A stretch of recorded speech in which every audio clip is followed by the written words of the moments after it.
잡히셨습니다. 문제가 없이, 충돌 없이. 이제 오늘 내용은 신문을 받으시는, 재판을 받으시는 내용이에요. 그 예수님의 재판을 받으시는데 여기에 가장 예수님을 재판하는 데 두드러지는 중심이 되는 인물이 두 명이 소개가 됩니다. 하나는 베드로이고 또 하나는 제사장 가야바입니다. 안나스와 가야바. 두 사람이 오늘 예수님을 신문하고 재판하는 데 가장 중심적으로 드러난 인물입니다. 베드로는 마땅히 예수님의 제자로서 예수님을 여전히 따라야 되고 그를 보호할 책임이 있는데 그래서 세 번씩 주님을 부인하는 그런 베드로가 모습이 등장하고 또 대제사장은요, 예수님을 올무를 걸어서 예수님을 칠 구슬을 잡고 있는 그런 모습. 결국은 두 사람에 의해서 결국 예수님이 십자가에 달리시는 그런 광경이 나옵니다. 그래서 십자가를 잡는데 중심의 인물이 베드로하고 여러분 여기에 나와 있는 가야바입니다. 이해되셨는가요? 그래서 오늘 먼저 우리가 베드로 먼저 살펴보십시다. 과연 베드로가 예수님의 십자가를 잡는데 어떻게 그가 중심이 되었는가? 자, 오늘 여기 지금 예수님이 이제 잡혀가는데 가야바야 안나스의 제사장의 집에 들어갔습니다. 거기에 누가 먼저 들어갔어요? 거기에 누가 먼저 들어갔습니까? 제자 가운데서 그 제자가 누구를 말할까요? 요한복음을 쓸 때 자기 이름을 밝히지 않냐고 그 제자라 그럴 때에는 누구를 연상할 수 있을까요? 바로 사도 요한입니다. 사도 요한은 자신을 자기 이름을 언급하지 않아요. 보시면은 항상 그 제자, 사랑하는 제자, 그 제자가 벌거벗고 이렇게 나옵니다. 사도 요한은 안나스를 알고 있었어요. 당시에 대사장과 친분관계가 있었고 그 자유롭게 그 집에 들고 있었던 사람이었습니다. 근데 그가 그 집에 들어갔는데 함께 왔던 베드로가 실은 들어오지 못했습니다. 그래서 이제 거기에 문을 지키고 있는 여종한테 가서 야, 내가 예수님의 제자인데 지금 함께 동료가 있다. 그 이야기해서 그를 데리고 들어옵니다. 여러분 이상하지 않아요?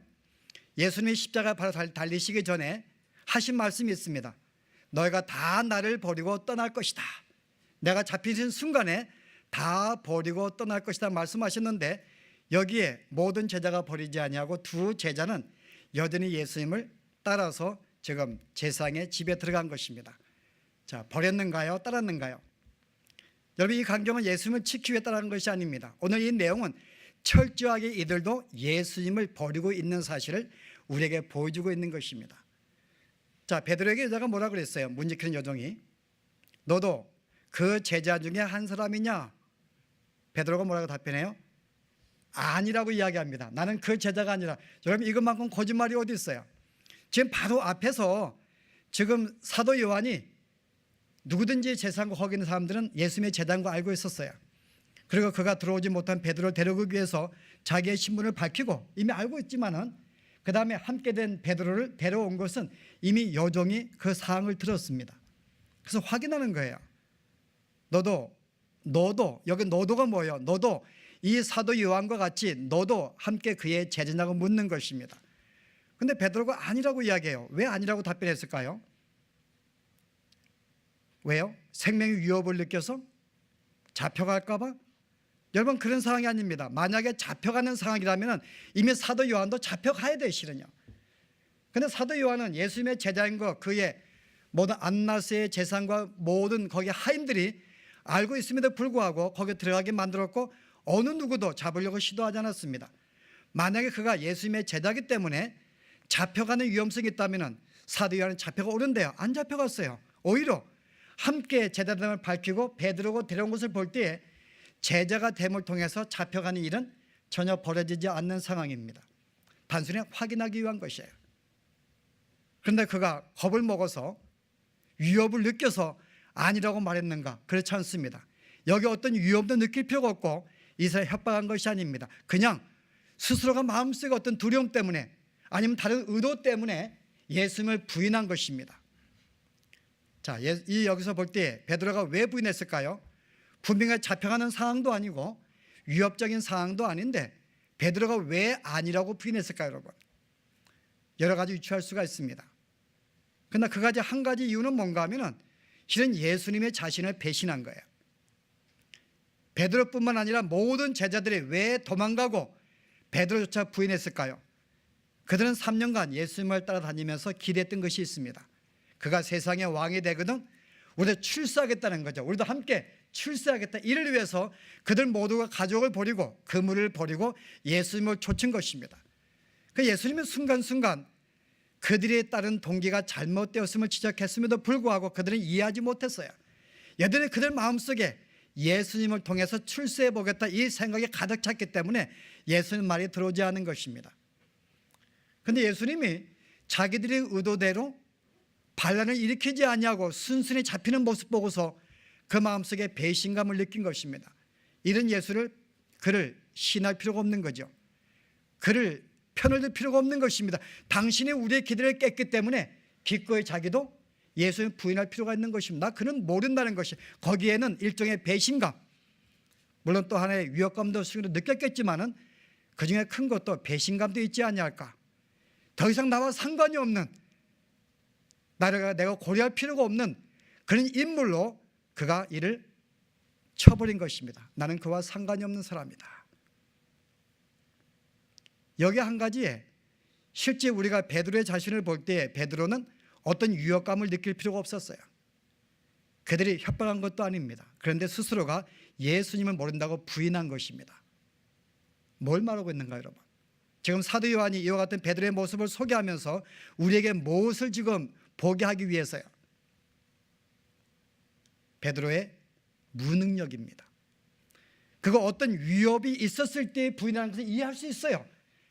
그가 실수라든지 약하기 때문에 그냥 그런 위협 상황이 아님에도 불구하고 그가 부인한 것은 무엇을 가르치기 위해서요? 하나님의 은혜가 아니면은 어느 누구도 예수님을 나의 구주라고 시인할 수 없음을 오늘 우리에게 가르치기 위해서 그런 것입니다.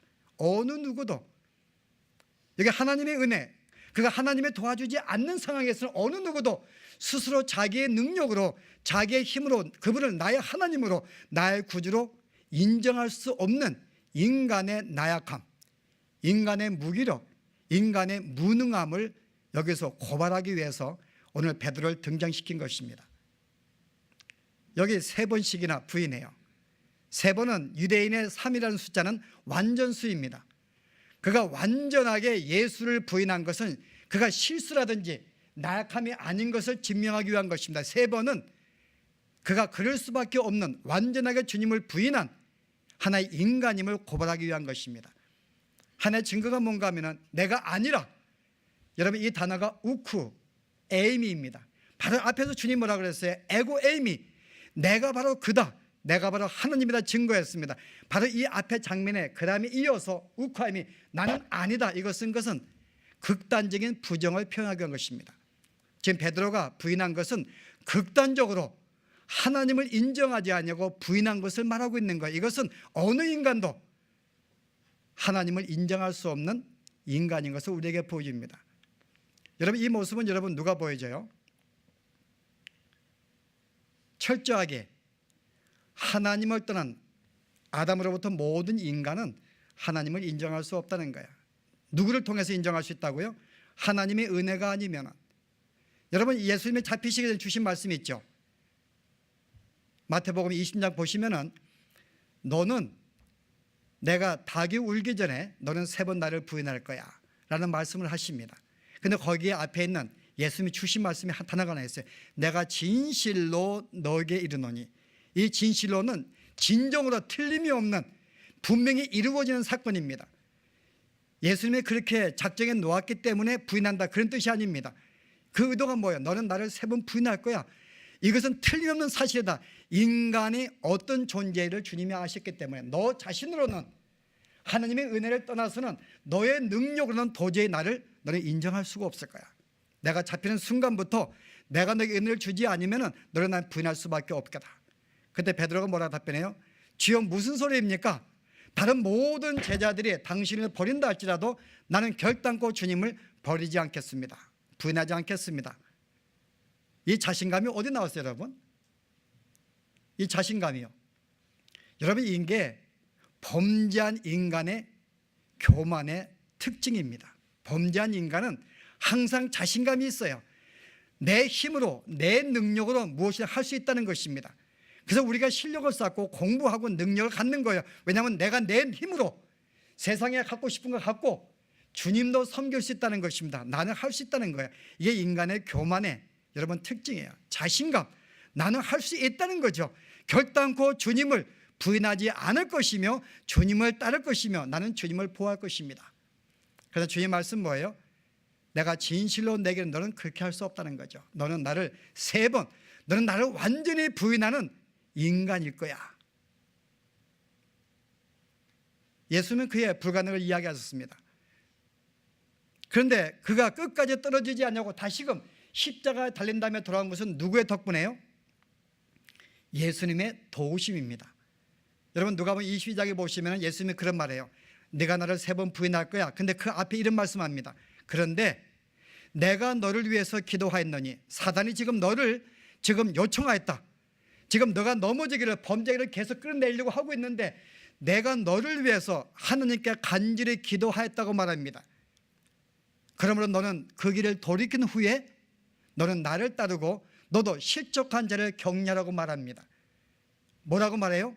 너는 부인할 수밖에 없는 존재야. 그러나 내가 너를 위해서 내가 기도하였기 때문에 너는 그 길을 돌이킬 수가 있고 너의 자신을 돌아보고 다시 나에게로 돌아올 수 있을 거야. 네가 그렇게 되면은 네가 지금 여전히 실족하고 넘어진 자들을 가서 위로하는 말씀. 무슨 말씀이에요? 인간의 존재가 어떠한지 너는 부인할 수밖에 없는 존재라는 거야. 너는 무능하다 그 말입니다. 너는 기력이 없다 그 말입니다. 네가 다시 일어설 수 있는 것은, 네가 나를 붙잡을 수 있는 것은 바로 내가 너를 위해서 기도했기 때문에 내가 너를 붙잡아 줘야지만이. 오늘 첫 번째 이 말씀은 인간이 얼마나 무능함을 보여줍니다. 우리의 스스로의 힘으로 하나님을 믿을 수도 없고 그를 찾을 수가 없는 존재지만은 주님의 나를 붙잡아 주시고 기도하는 그 은혜가 있었기 때문에 그의 은혜로 말미암아 여전히 우리가 돌이킬 수 있고 주님을 믿을 수 있는 상황을 보여주기 위해서 오늘 베드로를 등장시키는 것입니다. 두 번째 인물이 나옵니다. 그가 누군가요? 가야바입니다. 오늘 여기 예수님을 재판한 자는 누구예요? 안나스예요. 안나스도 대제사장이고 가야바도 대제사장입니다. 여러분 이상하지 않아요? 이스라엘은 대제사장은 한 명입니다. 근데 그 당시에 보았더니 벌써 본문에 보았더니 최소 2명이 등장해요. 대제사장이요. 왜 이런 일이 벌어졌을까요? 그들이 타락해서? 그런 상황은 아닙니다. 당시에 로마의 식민지에 있었기 때문에 로마의 사람이 이 안나스가 마음에 안 든 거예요. 그래서 그를 제사장에서 내려버리고 강제로 다른 사람을 제사장으로 올린 것입니다. 그래서 몇 명의 제사장이 되었을까요? 대제사장이. 이 안나스에게는 아들이 5명이 있습니다. 우리 다른 문헌에 보면 성경에 안 나오지만은 이 아들들이 차례로 제사장으로 올라와요. 그러나 계속 올렸는데 계속 로마에게 위협적이고 도움이 안 되니까 또 그를 끌어내리고 다른 사람을 세웁니다.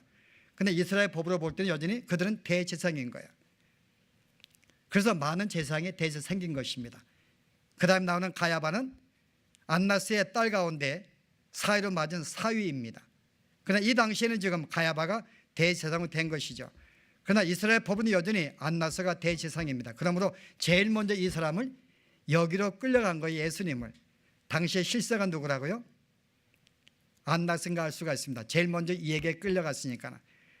당신이 어느 정도 신문한 다음에 그 다음에 자기의 사위인 가나바에게 보낸 것입니다. 그런데 오늘 마지막 절에 가야바에게 보내니라 그러고 그가 신문한 내용은 아무것도 안 나옵니다. 그 다음에 가야바가 그 다음 절에 어떻게 해요? 총독 빌라도에게 보냅니다. 다른 복음서에 보시면 가야바가 심판한 모든 내용이 많이 기록하고 있는데 여기에는 가야바가 심판한 모습이 안 나와요. 이 의도가 뭐예요? 안 나와서 동등한 심판을 했다고 보여주는 것입니다. 오늘 여기에서 안나스가 어떤 심판을 했는데요. 여러분 보실래요? 지금 안나스가 어떤 시비를 걸고 있는지요?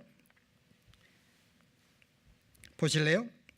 19절에 대제사장이 예수에게 그의 제자들과 그의 교훈에 대하여 물으니 제일 먼저 예수님의 제자에 대해서 그의 교훈에 대해서 지금 시비를 겁니다. 안나스가요. 지금 여러분 이 내용은 한 절밖에 안, 여러분들이 이 머리 좋은 머리로 여러분 유추됩니다. 어떤 광경이 벌어지고 있는가. 그의 제자들에 대해 묻습니다. 뭘 묻는가 여러분? 너의 제자들이 어디 갔냐 그 말이에요. 내가 지난 3년간 수많은 능력을 행하고 죽은 사람을 살리고 문제병을 고치고 38년 된 병자 고친 거 알고 있다는 거죠. 알고 있는데 그렇게 그들의 많은 무리가 쫓아다니고 너에게 감동을 받았는데 그 수많은 무리가 다 어디 있냐 그 말이에요. 너를 따랐던 그 제자들이 어디 있냐 그 말입니다. 만약에 너의 말이 참된 말이었다면, 정말 너의 말이 참된 말이고 네가 정말 메시아를 알고 있었다면 분명히 그들이 지금 너를 보하려고 여기 왔을 터인데 그 모든 무리가 다 어디 갔냐 그 말입니다. 무슨 의도가 있는가요? 다 그들이 너를 버리고 간 것은 너의 말은 참된 말이 아니라고 지금 공격하고 있는 것입니다. 시비를 거는 거예요. 너의 제자가 어디 있는가? 근데 예수님 말씀도 참 거기에 걸맞게 답변하세요. 야, 내가 숨기지 아니하고 다 말했는데 너 그건 모른단 말이냐? 대제사장이 돼가지고 너 분명히 다 알고 있을 텐데, 그러면 최소한의 네가 그 모든 말을 듣고 사실로 알았다면 최소한 내가 누군지 한 번 정도는 검토해 보았을 텐데 너는 지금 진지하게 다시 한번 나에 대해 너가 연구하거나 생각하지 아니하고 나를 죽이기 위해서 내가 올무를 놓고 시비를 걸고 있구나. 어떻게 대제사장이 그럴 수가 있는가라고 그의 지금 문제성을 지적하고 있는 것입니다. 지금 여기 안나스의 지금 이 시도는 예수님이 옳고 그름을 시비를 진리를 가리는 데 목적이 있는 게 아닙니다. 그의 목적은 올무를 놓아서 그를 치려고 하는 것이에요. 그리고 여기에 동등하게 그의 사위도 가야바도 그 광경을 조금 더 생생하게 보여줍니다. 한번 보실래요? 가야바는 어떻게 했는가? 마태복음 보시기 바랍니다. 26장에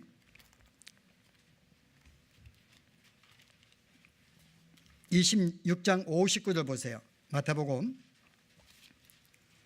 대제사장들과 온 공회가 예수를 죽이려고 그를 칠 거짓 증거를 참여해. 자, 그들의 목적은 예수님의 메시아인가 아닌가를 밝혀야 목적이 아니에요. 목적은 그에게 올무를 놓아서 죽이려는 지금 그런 작전을 세운 것입니다. 거짓 증거를 찾음에. 찾았어요? 못 찾았어요? 거짓 증인들이 많이 왔습니다. 그런데 얻지를 못했어요. 그래서 어느 또 한 두 사람이 와가지고 하나의 증거를 합니다. 내가 설교를 들었는데 이 사람이 3일 만에 성전을 헐고 3일 만에 짓는다고 하더이다. 자, 이제 이 증거가 나왔어요. 여러분, 이 의도는 뭐예요, 여러분? 이 의도는 예수님이 실제 성전을 말한 게 아니라 성전된 당신의 몸, 당신이 죽으시고 3일 만에 부활한 사실을 알리기 위한 교훈인데 그들은 그것을 알지 못했죠. 그런데 이것을 묻습니다. 내가 그렇게 정말 이야기했느냐? 예수는 답변 안 합니다. 그랬더니 제사장이 마지막으로 뭐 답변 드릴 필요는 뭐 있어? 그러고 내가 한 가지 너에게 묻겠다 말합니다. 그 묻는 게 뭐예요? 보실래요? 내가 들었더니 내가 3년간 네가 증거한 예언이 있는데 그게 뭐예요? 네가 하나님의 아들이라고 말하고 있는 걸 우리가 들었다. 그게 사실이냐 묻습니다. 여러분, 이 내용은 뭐예요? 지금 많은 증거를 보여주면서 만약에 그것이 통하지 아니하면은 마지막에 자기가 걸고 넘어질 한 가지의 비책을 가진 거예요. 하나님의 아들로 그가 말해왔고 신한다면 그가 거짓말하지 않을 것이니까요. 그것을 가지고 하나님을 모독되게 만든다고 죽일 수 있는 기회를 만들 수 있으니까는 이미 여기서 가야바는 이미 모든 것을 마음속에 집어넣은 거예요. 이것을 마지막에 물어야겠다. 이것은 진위 여부가 아닌 그를 칠 명목을 갖기 위한 것입니다. 여러분, 이 사람은 누구예요? 대제사장입니다. 대제사장은 하나님을 섬기기 위해서 하나님의 영광을 돌리기 위해서 세워진 자입니다. 그러나 오늘 이 자는 이 순간 하나님을 지금 증거하거나 변호하기 위해 쓴 것이 아니라 정말 모든 3년간의 일을 볼 때에 분명히 성경의 예언대로 그 베들레헴 태어났고 성경의 예언대로 그렇게 하시는 걸 볼 때 정말 메시아가 아닌가, 그의 말씀을 듣고 순종하는 그런 자리에 서야 되는데요. 그 자리에 서지 않냐고 오히려 그것을 염두에 두지 않냐고 그를 칠 목적만 가지고 있는 대적하는 모습을 우리가 볼 수가 있습니다. 그 이유가 뭘까요, 여러분? 대제사장인데 왜 예수를 칠 목적만 가지고 있을까요? 그 목적은 뭘까요, 여러분? 분명히 연구할 필요가 있는데요. 왜 여기에 염두에 두지 않냐고 그를 잡아 죽일 고민만 하고 그 핑계만 지금 가지고 그를 공격했을까? 이유가 뭘까요, 여러분? 자기를 위한 것입니다. 그가 제사장이 된 것은 하나님을 섬기기 위한 것이 아니라 자기의 유익을 위해서 지금 종교적인 행위를 행하고 있기 때문에, 자기가 목적이기 때문에 핑계를 지금 잡고 있는 것입니다. 여러분 가야 알죠? 예수님이 나사로를 살릴 때에 그가 이 소식을 듣고 그가 모든 제사장과 사두개인들과 그들을 불러 모았습니다. 그리고 뭐라고 말했어요? 한 사람이 모든 민족을 살릴 수가 있다면 한 사람을 죽는 것이 유익하다고 말했습니다. 물론 그게 성경의 예언이지만 그가 한 목적은 그게 아니에요. 그가 목적이 뭐예요? 야, 잘못하면 이 수많은 무리가 예수를 따라 예루살렘에 들어왔는데 잘못하면 로마에 미움받고 혹시 대적하고 반란이 일으킬까 봐 오해를 사서 로마인들이 쳐들어온다면 자기들 모두가 죽임을 당합니다. 한순간에 자기의 안위가, 자기의 안녕에 깨어지는 것을 두려워한 것입니다. 그러므로 이 한 사람을 잡아 죽인다면 모든 소요가 없을 텐데 누굴 위해서요? 말씀의 예언의 성취를 위해서가 아니라 자기의 안전을 위해서 그런 말을 한 것입니다. 그리고 오늘 재판하는 거예요. 이게 이 사람의 목적이었어요. 자신을 위해서 제사장이 된 사람입니다. 여러분 오늘 이 제사장이 이와 같은 삶의 표현을 예수님이, 하나님도 그렇게 예언해 주었어요. 한번 보실래요? 여러분 말라기에 보시면은 당시의 이스라엘 당시의 제사장들은 어떤 마음의 태도를 가지고 그의 직분을 감당했는가? 말라기는 바로 신약의 바로 앞입니다. 보실래요? 말라기 1장 보시기 바랍니다.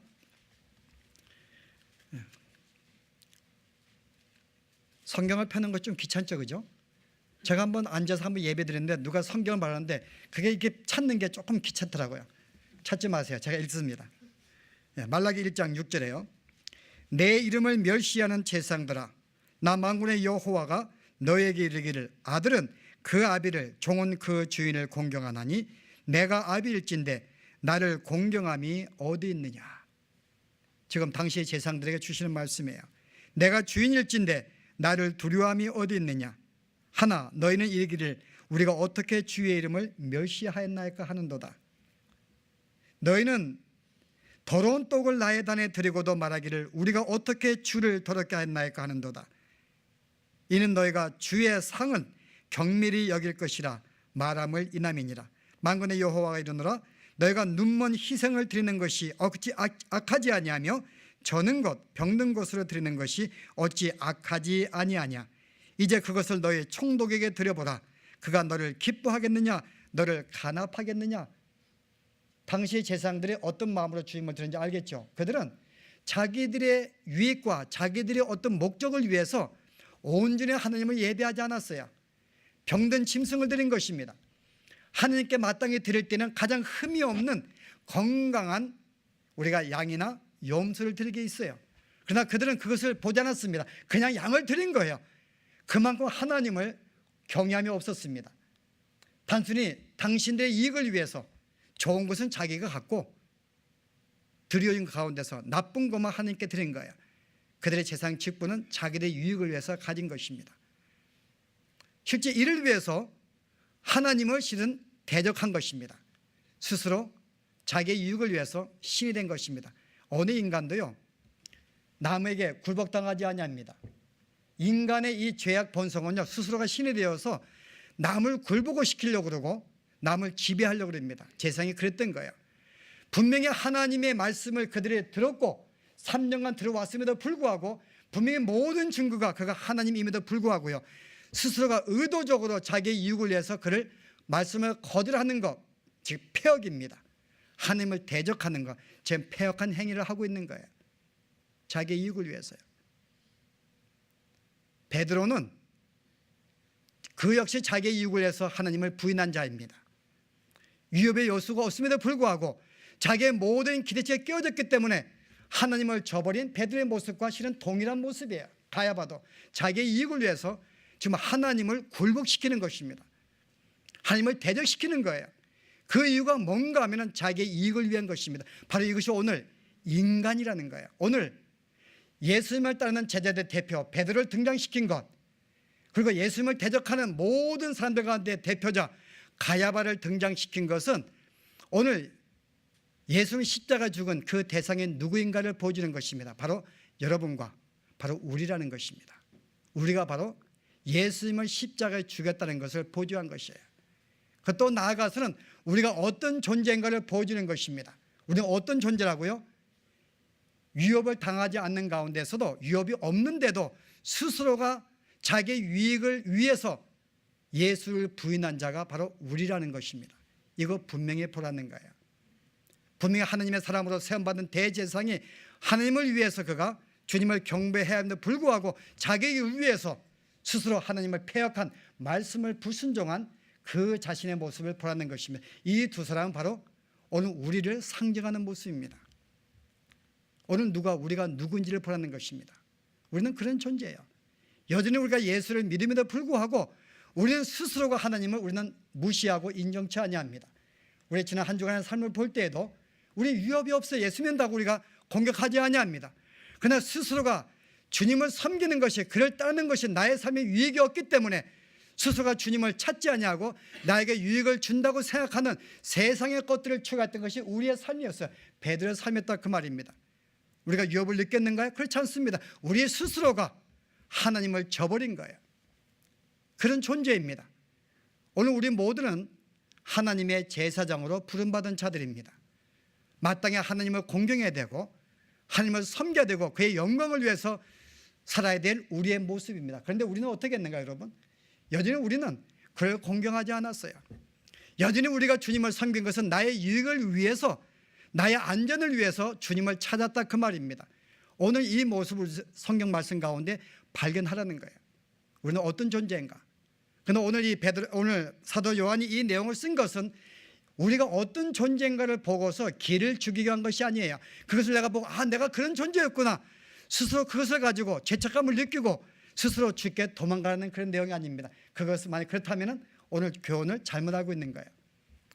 부끄러움을 느끼라는 것이 아니라 우리가 그런 존재이기 때문에 더 하나님의 은혜가 얼마나 필요한지, 얼마나 그의 도우심이 필요한지 그에게 의지하게 만들기 위해서 이 말씀을 쓴 거예요. 우리는 스스로가 주님을 섬길 수가 없기 때문에 우리는 다시 한번 주님을 붙잡고 그의 은혜를 사모하며 사는 존재인 것을 교훈하기 위해서 쓴 것입니다. 만약 여러분들이 내가 너무나 부끄럽다, 지난 한 주간의 삶을 보고서 너무나 부끄러워서 내가 주 앞에 도망간다면 아직 신앙생활이 뭔지 모릅니다. 그러나 오늘 이 말씀을 보고서 그래, 내가 그런 존재구나, 여전히 내가 주님을 잊고 살았구나, 여전히 내가 주님의 이 모든 신앙생활이 내 이익을 위해서, 나의 출세를 위해 내가 주님을 섬기고 있구나, 내가 너무나 부족하지, 정말 이런 존재에 내 스스로가 주님을 섬길 수가 없는데 여전히 내가 주님을 붙잡는 것은 여전히 하나님의 도와주심이 있기 때문에 그래서 내가 주님을 다시금 붙잡을 수가 있다면 여러분, 그게 신앙생활이 무엇인지를 아는 것입니다. 또 하나의 교훈은 뭘까요 여러분? 우리가 어떤 존재인지 분명히 안다면요, 우리가 이와 같이 삶을 살고 있는 형제에 대해서 어떤 마음을 가지고 어떤 눈을 가지고 봐야 될 것인가. 형제를 비판하고 정죄한다면 아직 우리는 신앙생활이 뭔지 모릅니다. 우리의 신앙은 뭔지 모르는 거예요. 우리는 그런 존재이기 때문에, 내가 만약에 나도 그런 존재인데 하나님의 은혜가 있었기 때문에 나의 삶을 돌이킬 수가 있다면 여전히 그에게도 하나님의 은혜가 필요한 줄 알고 여전히 그도 나와 같은 존재인 줄 알고 그를 이해하고 그를 용납하고 그를 붙잡아주고 위에서 기도하고 그를 세워주는 것이 우리의 삶인 것이에요. 그런 문제에서 우리 여전히 형제를 비판하고 정죄한다면 이것도 신앙생활이 뭔지를 모르는 것입니다. 오늘 여기에서 베드로와 우리가 가이바를 통해서 내 자신인 것을 아직 발견하지 못한 것입니다. 우리가 발견한 것은 그래, 내가 이런 존재지, 부인할 수밖에 없는 존재지, 그러므로 여전히 하나님의 은혜가 도움이 필요한 줄 알고 그의 은혜가 임하기를 위해서 기도할 수 있다면 이것이 바로 오늘 본문을 통해서 발견한 신앙생활이 무엇인지를 아는 것입니다. 오늘 이 말씀은 오늘 예수님의 십자가에 못 박아 판 것은 다른 사람이 세상이 아닙니다. 예수를 판 자는 주님을 따르겠다고 고백한 자들입니다. 바로 가룟 유다가 예수를 팔았고 그의 제자들의 팔매에 넘겨준 것입니다. 세상 사람들이 아닙니다. 오늘 우리가 우리 자신을 분명히 알지 못한다면 우리 여전히 한 주간의 삶도 여전히 주님을 우리가 팔면서 살아가는 삶을 살 수밖에 없습니다. 다시 한번 어떤 존재인지 알고 이와 같은 삶을 돌이킬 수 있는 것은 여전히 하나님의 풍성하신 은혜, 그 은혜만이 인 줄 알고 다시 한번 한 주간도 주님을 더 의지하시고 주의 은혜를 간구하시고 여전히 나의 힘과 나의 능력이 아닌 하나님의 은혜로 삶을 알고 주의 긍휼을 간구하시면서 승리의 삶을 사시기를 주의 이름으로 축원합니다. 기도하시겠습니다. 하나님, 오늘 예수님을 십자가에 달리는데 재판하는 그 중심에 가야바가 섰고 베드로가 선 것을 말씀을 통해 깨달았습니다. 그러나 바로 그 가야바와 그 베드로가 바로 그들이 아닌 내 자신인 것을 깨달았습니다. 우리가 주님을 결단코 버리지 않냐고 주님을 산다고 하면서도 내 유익에 결부될 때에 주님을 찾지 아니하고 그를 부인하며 그의 말씀을 폐역했던, 그를 대적하였던 우리의 삶을 다시 한번 상기시켜 주신 것 주여 감사합니다. 하나님, 예수님을 판자는 세상인들이 아니요 주님을 끝까지 버리지 않겠다고 고백하였던 베드로, 바로 우리가 주님을 팔았던 것을 고백합니다. 우리는 그런 존재입니다. 우리는 참으로 폐역한 존재입니다. 주님을 부인하고 부정하는 존재입니다. 주님을 인정하지 않는 존재입니다. 지난 한 주간도 그렇게 살았음을 고백합니다. 하나님의 은혜가 아니면, 주의 도우심이 아니면 여전히 주님을 부인할 수밖에 없는 연약한 무능한 저희들입니다. 주님 도와주시옵소서. 이제 우리가 남은 생에 살 때에 더 하나님께 의지하게 하시고 주의 도우심을 따라 믿음의 승리의 삶을 살아갈 수 있는 저희들의 삶으로 축복하여 주시옵소서. 예수 이름으로 기도합나이다.